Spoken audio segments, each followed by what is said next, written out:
எல்லாருக்கும் வணக்கம். இந்த வீடியோல டிசம்பர் 1, 2025 அன்னைக்கு பிசினஸ் நியூஸ் பேப்பர்ஸ்ல வந்த முக்கியமான பொருளாதாரம் மற்றும் முதலீடு சார்ந்த செய்திகளோட ஒரு சம்மரி தான் நம்ம பார்க்க போறோம்.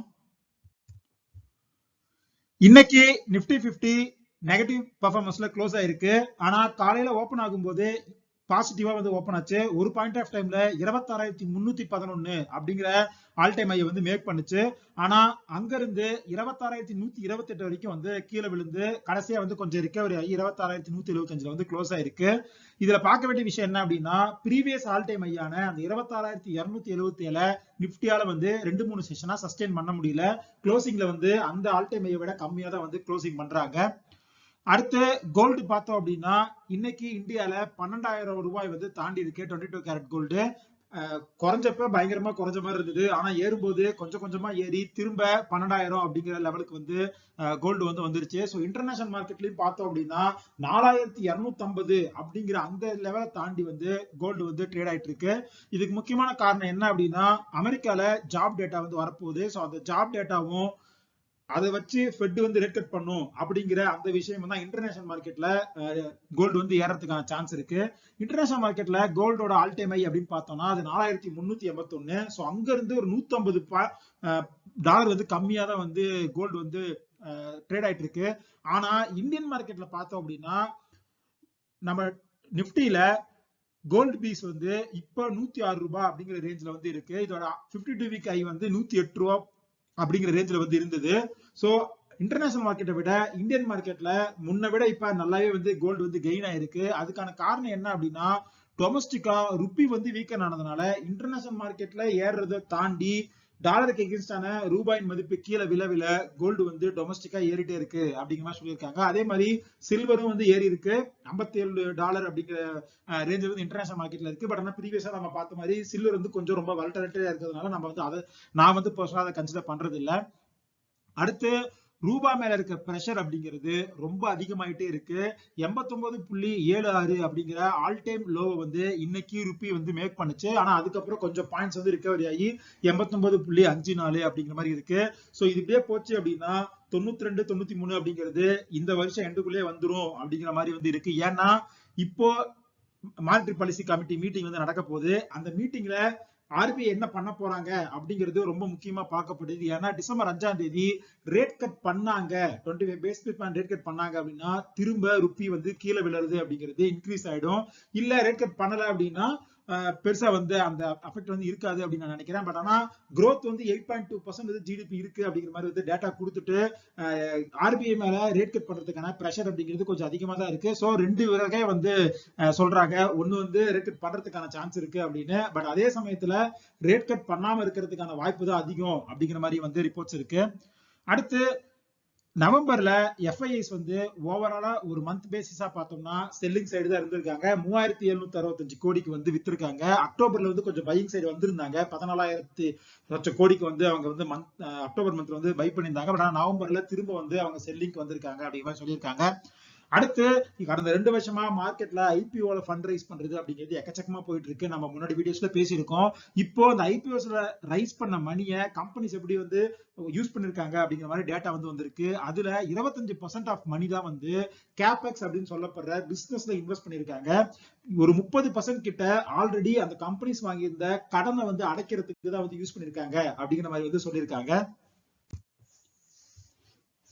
அடுத்து ஷேர் மார்க்கெட்ல இன்னைக்கு ஒரு பெரிய நியூஸ் என்ன அப்படின்னா, கவர்மெண்ட் வந்து பிராக்ஷனல் ஷேர்ஸை மார்க்கெட்ல அலோவ் பண்றதுக்கு பேசிட்டு இருக்காங்க அப்படிங்கிற மாதிரி வந்து நியூஸ் வந்து இருக்கு.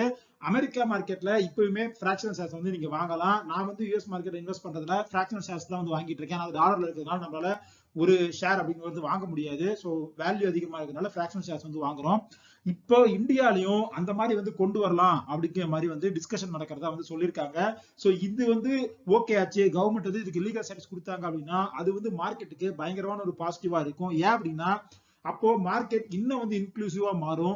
நீங்க ஒரு ஷேரை வந்து வாங்குறதுக்கு பெரிய அமௌண்ட் வந்து உங்களுக்கு தேவையில்ல. ஒரு 200 ரூபாய் 300 ரூபாய் கூட அதோட பிராக்ஷன் ஷேரை வந்து நீங்க வாங்க முடியும். பட் ஆனா அதோட சார்ஜஸ் என்ன, அது எப்படி எல்லாம் வந்து நடக்குது அப்படிங்கிறது டீடைல்ஸ் வரும்போது தான் நமக்கு தெரியும். உதாரணத்துக்கு நம்ம வீடியோஸ்ல நம்ம பேசியிருக்கோம். நான் வந்து பர்சனலா டாக்டர் ரெட்டி, இன்ஃபோசிஸ், டிசிஎஸ் இந்த மாதிரி ஷேர்ஸை வந்து செக் பண்ணிட்டு இருக்கேன். பட் ஆனா அதோட பிரைஸ் அதிகமா இருக்கிறதுனால நம்மளால நிறைய குவான்டிட்டி வந்து கன்சிடர் பண்ண முடியாது. இப்போ பிராக்ஷனல் ஷேர்ஸ் வந்து கன்சிடர் பண்ணலாம் அப்படிங்கிறப்ப நாம அதையுமே கொஞ்சம் கொஞ்சமா அக்குமுலேட் பண்றதுக்கு வந்து நமக்கு ஒரு வாய்ப்பு கிடைக்கும். ஸோ இந்த கவர்மெண்ட் வந்து என்ன பண்ணுது அப்படிங்கிறது அடுத்தடுத்த டெவலப்மெண்ட்ஸ் தான் நமக்கு தெரியும். அடுத்து இன்னைக்கு ஐடிசி ஷேர் வந்து மார்னிங் ஃபால் ஆயிருந்தது. 400 ரூபாய்க்கு கீழே 399 ரூபா அப்படிங்கிற ரேஞ்ச் வரைக்கும் போயிருந்தது. நான் வந்து இன்னைக்கு பர்சனலா ஐடிசி ஷேர் வந்து ஒன்று கன்சிடர் பண்ணேன். ஆனா அதுக்கப்புறம் திரும்ப எண்ட் ஆஃப் தி டே வந்து ரிகவரி ஆகி கொஞ்சம் ஒரு ஃபிளாட் க்ளோசிங் கொடுத்துருச்சு. 404 அப்படிங்கிற மாதிரி க்ளோஸ் பண்ணிருக்காங்க. இன்னைக்கு ஐடிசி ஷேர் வந்து பிரஷர் வந்ததுக்கான காரணம் என்ன அப்படின்னா டொபாக்கோ ஐட்டம்ஸ் மேலான அந்த எக்ஸைஸ் டியூட்டியை வந்து கவர்மெண்ட் வந்து இன்க்ரீஸ் பண்ண போறோம் அப்படிங்கிற மாதிரி சொல்லியிருக்காங்க. ஸோ இதனால இந்த டொபாக்கோ கம்பெனிஸோட ப்ரொடக்ஷன் காஸ்ட் அப்புறம் வந்து டாக்ஸ் ரெண்டுமே வந்து இன்க்ரீஸ் ஆகும் அப்படிங்கிறதுனால அந்த ஷேர் எல்லாமே வந்து இன்னைக்கு அடி வாங்கியிருக்கு. அடுத்து ஆட்டோ இண்டஸ்ட்ரியில இன்னைக்கு ஒரு அப்டேட் இருக்கு. என்ன அப்படின்னா மார்க்கெட்ல ஆட்டோ இண்டெக்ஸே வந்து 1% கிட்ட அப்பா இருந்தது. டிவிஎஸ் மோட்டார், டாடா மோட்டார்ஸ் இவங்க எல்லாமே கெயின் ஆயிருந்தாங்க. அதுக்கான காரணம் என்ன அப்படின்னா நவம்பரோட ஹோல்சேல் சேல்ஸ் வந்து கொஞ்சம் நல்லாவே இருக்கு. அதே மாதிரி ஈவியோட 2 வீலர் சேல்ஸ் எடுத்து பார்த்தோம் அப்படின்னா போன மாசம் பஜாஜ் ஆட்டோ தான் வந்து ஃபர்ஸ்ட் பிளேஸ்ல இருந்தாங்க. இப்போ அதை பீட் பண்ணி டிவிஎஸ் வந்து ஃபர்ஸ்ட் பிளேஸ் வந்திருக்காங்க. அடுத்து ஓலா எலக்ட்ரிக் 4வது பிளேஸ்ல இருந்து 5வது பிளேஸ்க்கு வந்திருக்கு. இப்போ ஹீரோ மோட்டார் கார்ப் வந்து 4வது பிளேஸ்க்குள்ள போயிருக்காங்க. ஸோ ஆட்டோ ஸ்டாக்ஸ் எல்லாமே வந்து ஓரளவுக்கு நல்லா பெர்ஃபார்ம் பண்ணிருக்காங்க. அது வந்து அடுத்த குவார்டர்லயும் வந்து பெர்ஃபார்ம் பண்றதுக்கான சான்ஸ் இருக்கு அப்படிங்கிற மாதிரி இந்த ஆர்டிகல்ல சொல்லியிருக்காங்க. பட் பிபிஇ ரேஷியோ எடுத்து பார்த்தோம் அப்படின்னா டாடா மோட்டார்ஸோட பேசஞ்சர் வெஹிக்கிள்ஸ் மட்டும்தான் 7.4 பிஇல இருக்கு. மத்த எல்லாமே ரொம்ப ஹை பிஇல தான் இருக்கு. இதுல வந்து ஹீரோ மோட்டார் கார்ப் வந்து நான் வந்து ட்ராக் பண்ணிருக்கேன். பட் ஆனால் என்கிட்ட கிடையாது. கொஞ்சம் கரெக்ட் ஆச்சு அப்படின்னா வாங்குறதுக்கு வந்து ட்ரை பண்ணலாம் அப்படின்னு இருக்கேன். பட் இந்த டாடா மோட்டார்ஸ் பேசஞ்சர் வெஹிக்கிள்லயும் வந்து இந்த ஜேஎல்ஆர் ரிலேட்டட் ப்ரெஷர் இருக்கு அப்படிங்கறதையும் நம்ம வந்து ப்ரீவியஸ் வீடியோல பார்த்திருக்கோம். அடுத்து இன்னைக்கு மார்க்கெட்ல ஸ்டாக் ரிலேட்டட் அப்டேட்ஸ் என்ன அப்படிங்கறத பார்க்கலாம். ரீசெண்டா லிஸ்ட் ஆன கம்பெனிஸ் பத்தி ஒரு சில அப்டேட்ஸ் வந்திருக்கு. லென்ஸ்கார்ட் இந்த ஐபிஓவே ரொம்ப ஹை வேல்யூல தான் வந்துச்சு. அதுக்கப்புறம் வந்து பயங்கரமா வந்து லிஸ்ட் ஆகி அதுக்கப்புறம் ஏறிட்டே தான் இருக்கு. அவங்களோட Q2 ரிசல்ட்ஸ் வந்து கொஞ்சம் நல்லா தான் கொடுத்திருக்காங்க.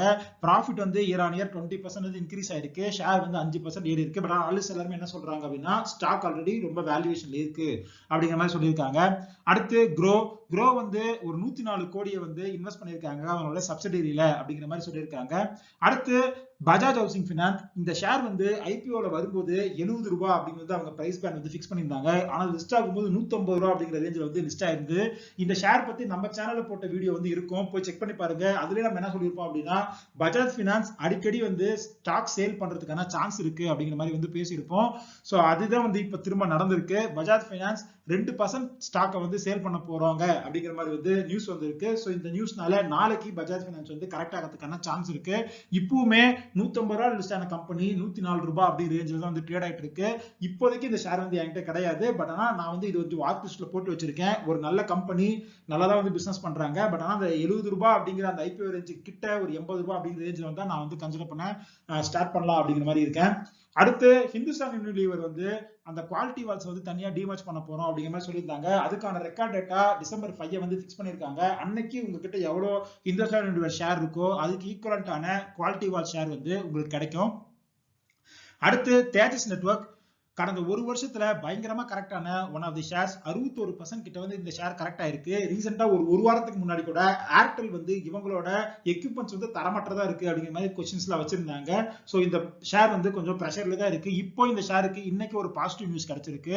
கவர்மெண்டோட அந்த PLI ஸ்கீம் கடையில ஒரு 88 கோடி வந்து இந்த கம்பெனிக்கு வந்து கிடைச்சிருக்கு அப்படிங்கிற மாதிரி சொல்லியிருக்காங்க. இந்த ஷேருமே வந்து பர்சனலா என்கிட்ட கிடையாது. பட் ஆனால் நானும் இதுவுமே வந்து வாட்ச் லிஸ்ட்ல போட்டிருக்கேன். நெக்ஸ்ட் குவார்டர்ல ரிசல்ட்ஸ் எப்படி இருக்கு அப்படிங்கறத பார்த்துட்டு தான் வந்து கன்சிடர் பண்ணலாமா வேணாமா அப்படிங்கறத வந்து நான் வந்து முடிவு பண்ணுவேன். அதை வந்து அடுத்த வீடியோஸ்ல வந்து அப்டேட் பண்றேன். அடுத்து செக்டார் வைஸ் ஒரு சில அப்டேட்ஸ் இருக்கு. அது என்ன அப்படிங்கறத பார்க்கலாம். எஃப்எம்சி செக்டார்ல பெரிய பெரிய கம்பெனிஸ்க்கு போட்டியா சின்ன கம்பெனிஸ் வந்து நல்லா ஸ்கோர் பண்றாங்க அப்படிங்கிற மாதிரி சொல்லியிருக்காங்க. ஏன்னா அவங்களால கம்மி பிரைஸ்ல வந்து ப்ராடக்ட்ஸை சேல் பண்ண முடியுது. அது வந்து எஃப்எம்சிஜில இருக்கிற பெரிய கம்பெனிஸ்க்கு கொஞ்சம் ஒரு ப்ரெஷரா இருக்கு அப்படிங்கிற மாதிரி சொல்லியிருக்காங்க. இதுல எஃப்எம்சிஜி கம்பெனிஸ் எல்லாமே வந்து கொஞ்சம் ஹை பிரைஸ்ல தான் வந்து ட்ரேட் ஆகுது.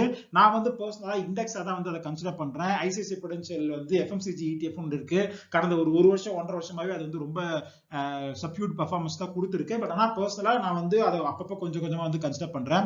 அடுத்து நம்ம இந்த மியூச்சுவல் ஃபண்ட் ரிலேட்டடா வந்து செபி ஒரு டிஸ்கஷன் நடந்துட்டு இருக்காங்க அப்படிங்கறத வந்து போன வீடியோஸ்ல வந்து பார்த்திருப்போம். இப்போ December 17 செபியோட மீட்டிங் நடக்குது. ஸோ அதுல தான் புரோக்கரேஜ் ஃபீஸை வந்து எவ்வளவு குறைக்க போறாங்க, மியூச்சுவல் ஃபண்ட்ல என்னென்ன ரூல்ஸ்லாம் வந்து கொண்டு வர போறாங்க அப்படிங்கிற அந்த ரீஃபார்ம்ஸ்லாம் வந்து சொல்லுவாங்க அப்படிங்கிற மாதிரி சொல்லியிருக்காங்க. அடுத்து பப்ளிக் செக்டார் பேங்க்ஸ் பத்தி ஒரு அப்டேட் வந்திருக்கு. பப்ளிக் செக்டார் பேங்க்ஸ் வந்து முன்ன எப்போதும் இல்லாத அளவுக்கு இப்போ அன்செக்யூர்ட் பர்சனல் லோன்ஸ் வந்து அதிகமா கொடுக்க ஆரம்பிச்சிருக்காங்க. 10 லட்சம் ரூபாய்க்கு மேல இருக்கிற பர்சனல் லோன்ஸ் வந்து எந்த செக்யூரிட்டியும் இல்லாம வந்து கொடுக்கப்படுற லோன்ஸ். ஸோ அதை வந்து பப்ளிக் செக்டர் பேங்க்ஸ் வந்து சேஸ் பண்றாங்க அப்படிங்கிற மாதிரி சொல்லியிருக்காங்க. பட் ஆனால் பிரைவேட் செக்டர் பேங்க்ஸ் வந்து அதுல கொஞ்சம் காஷியஸா தான் இருக்காங்க அப்படிங்கிற மாதிரி அப்டேட் வந்திருக்கு. ஆனா நான் வந்து முன்னாடி வீடியோஸ்ல பேசின மாதிரி பிரைவேட் பேங்க்ஸ் இண்டெக்ஸ் தான் வந்து கன்சிடர் பண்றேன். பப்ளிக் செக்டர் பேங்க்ஸ் வந்து பெருசா நான் கன்சிடர் பண்றது இல்ல. அதுக்கான காரணம் கவர்மெண்ட் கிட்ட ஸ்டேக் வந்து அடிக்கடி இருக்கு, அவங்க வந்து சேல் பண்ணிட்டே இருப்பாங்க அப்படிங்கறதுனால சப்ளை வந்து அந்த சைடு அதிகமா இருக்கும். உதாரணத்துக்கு இப்பயுமே என்ன அப்டேட் வந்திருக்கு அப்படின்னா, பேங்க் ஆஃப் மகாராஷ்டிரால கவர்மெண்ட் அவங்க சேல்ல அவங்க ஷேர்ல வந்து 5% வந்து ஸ்டேக் வந்து சேல் பண்ண போறாங்க அப்படிங்கிற மாதிரி சொல்லியிருக்காங்க. சோ இதனால இன்னைக்கு ஷேர் வந்து 2% கிட்ட கரெக்டா இருக்கு. அடுத்து மார்க்கெட்ல நம்மளோட போர்ட்போலியோ எக்ஸ்போஷர் குறித்து 2 ஆர்டிகல் வந்திருக்கு. அதுல என்ன சொல்லியிருக்காங்க அப்படின்னா, கடந்த ஒரு 5 வருஷமா small cap and mid cap வந்து ஓரளவுக்கு நல்லாவே பெர்ஃபார்ம் பண்ணிருந்தது. பட் ஆனா அது வந்து கொஞ்சம் ஸ்லோ டவுன் ஆகலாம். சோ அதனால ஸ்மால் கேப்லயும் மிட் கேப்லயும் உங்களுக்கு இருக்கிற எக்ஸ்போஷரை வந்து குறைச்சிட்டு போர்ட்போலியோவை கொஞ்சம் ரீபேலன்ஸ் பண்ணி லார்ஜ் கேப்ல வந்து கான்சென்ட்ரேட் பண்ணுங்க அப்படிங்கிற மாதிரி வந்து சொல்லியிருக்காங்க. லார்ஜ் கேப் அப்படிங்கிறது நீங்க மியூச்சுவல் ஃபண்ட்ஸ்ல கான்சென்ட்ரேட் பண்ணலாம், இல்ல குறிப்பிட்ட ஷேர்ஸ்ல கான்சென்ட்ரேட் பண்ணலாம், இல்ல நீங்க ரொம்ப வந்து ரிசர்ச் எல்லாம் பண்ணாம பண்ணணும் அப்படின்னா நிப்டி 50ல இண்டெக்ஸ் ஃபண்ட்ல கூட வந்து லாங் டேர்ம்க்கு வந்து இன்வெஸ்ட் பண்ணலாம் அப்படிங்கிற மாதிரி வந்து இந்த ஆர்டிகல்ஸ் எல்லாத்தையுமே சொல்லியிருக்காங்க. சோ இதெல்லாம் தான் இன்னைக்கு பிசினஸ் நியூஸ் பேப்பர்ஸ்ல வந்த முக்கியமான பொருளாதாரம் மற்றும் முதலீடு சார்ந்த செய்திகள். இந்த வீடியோ பிடிச்சிருந்தா லைக் பண்ணுங்க, நம்ம சேனல் சப்ஸ்கிரைப் பண்ணுங்க. இதே மாதிரி இன்னொரு வீடியோ உங்களை மீட் பண்றேன். அது வரைக்கும் நன்றி, வணக்கம்.